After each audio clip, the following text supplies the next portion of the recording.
Dövlət İmtahan Mərkəzi gələcək imtahan iştirakçılarına müraciət edərək tələb olunan imtahan qaydaları ilə bağlı diqqətli olmağa çağırır. Həmçinin valideynlərdən xahiş edir ki, övladlarını imtahan binasına yola salarkən belə məqamların vacib olduğunu onların diqqətinə çatdırmağı unutmasınlar.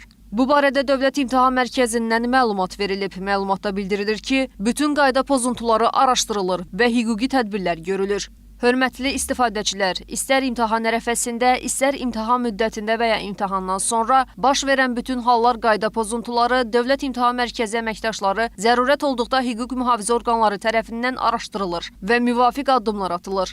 Abituriyentlərə imtahanla bağlı davranış qaydalarını özündə əks etdirən yaddaş kitabçası ilə mütləq tanış olmaları tövsiyə olunur. Yaddaş kitabçasında imtahanın məzmunu, iştirakçılar üçün tövsiyə və tələb olunan qaydalar ətraflı şəkildə izah olunur. Bir daha nəzərinizə çatdırırıq ki, istər girişdə yoxlama zamanı məqsədli şəkildə mobil telefonu gizlətməyə çalışdığı üçün imtahan zalına buraxılmayan, istər imtahan zalında üzərində telefon aşkarlanan, istərsə də digər qayda pozuntularına yol verən şəxslərin nəticələri ləğv olunur və onlar ümumiyyətlə müsabiqədə iştirak etmək şanslarını itirirlər. Həmçinin onlar birinci mərhələnin, yəni buraxılış imtahanının nəticəsinə əsasən 5-ci ixtisas qrupunun müsabiqəsində iştirak etmək hüququnu da itirirlər. Bir daha iştirakçıları imtahan qaydaları ilə bağlı diqqətli olmağa çağırır, həmçinin valideynlərdən xahiş edirik ki, övladlarını imtahan binasına yola salarkən belə məqamların vacib olduğunu onların diqqətinə çatdırmağı unutmasınlar, deyə müraciətdə qeyd olunub.